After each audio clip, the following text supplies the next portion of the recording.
If you don't have a niche and you just kind of make TikToks about nothing, it might not be as easy for you to get brand deals or like your brand recognized.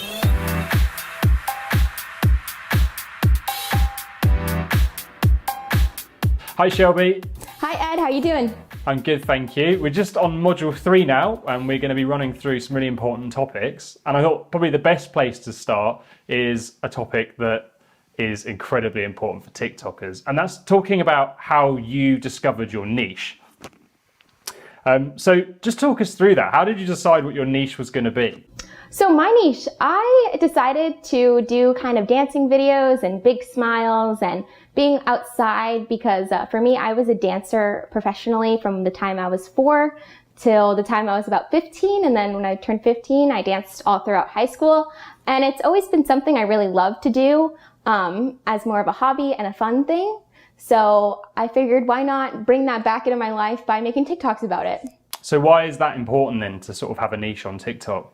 The brands are going to have to know where to find you and what type of TikToks you make.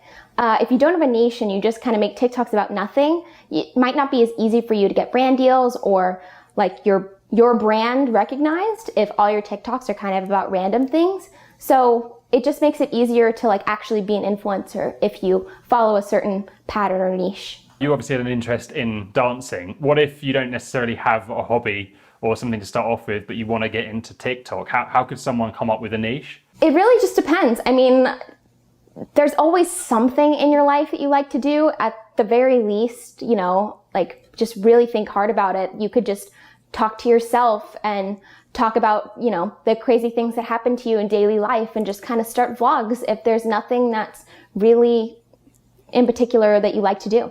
Is it a case of kind of suck it and see? It's like put some stuff out and find out what works, or is it okay to just keep it more general? I mean, you can try either way. Sometimes people try doing like one specific kind of niche and then decide that it doesn't work and they pivot and do something else. It really just depends on who you are as an influencer or who your brand is. But I mean, vlogs and talking about things that are relatable are always a good go-to thing to do. So once you've got your niche, how do you then come up with your ideas for content to put on the platform? Well, I follow and like a lot of videos that are very similar to mine, and I have a lot of friends that do videos that are very similar to mine, so we kind of bounce ideas off of each other. I watch their videos, they watch mine. We talk over the phone or over direct message to talk about what videos we should do next, and it's kind of like a numbers thing. Okay, so when you say a numbers thing, what do you mean?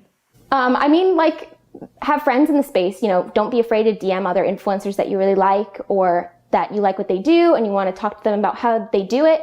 You know, it's always better if you have people that kind of support you. And are you doing that on the platform itself in the comments, or how would you contact someone like that? I've done it all different types of ways. I as an influencer read all my comments. So if somebody wanted to get in touch with me, it's probably easier and faster to get in touch with me that way. I also read almost all of my Instagram DMs, but I don't always read my TikTok DMs because I have it on restricted access, so people can only DM me and I can only see it if I follow them. So commenting and my Instagram DMs are probably a better way to get in touch with me. And do you think that's kind of common for everyone on TikTok, or is that just your own method? I'm pretty sure that that's really common for everybody on TikTok, especially just for me and my friends. Okay, is that because you just get too much nonsense come through on TikTok otherwise? Not necessarily just nonsense. It's a default setting on TikTok to not allow direct messages from everybody. So unless you actually go in there and physically change it, then it's gonna stay that way, that you only get DMs from friends. And a lot of people don't always know about that. So it's kind of hard to close that. When you look at TikTok, are there some clear niches that you think actually these would be a good place to start, or that they're very popular? So anyone who was new to this, who couldn't think of a niche, could maybe give that a shot? I mean, there's a ton of different niches on TikTok. I mean, the biggest TikTokers are all doing the same kind of similar niche of doing TikTok dances and doing funny pranks and jokes with each other. So that's where a lot of people start. But I think there's nothing wrong with going out there and doing something completely different.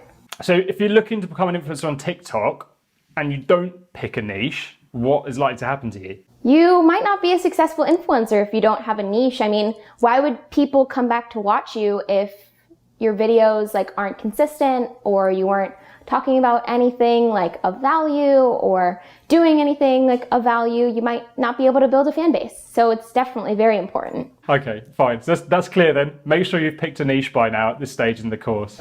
Yeah, for sure. So thanks for that, Shelby. We'll be seeing you in the next module where we'll be having a good chat about how you decided who your target audience were and then went on to build your following through there. So we'll see you then. See ya. Thank you.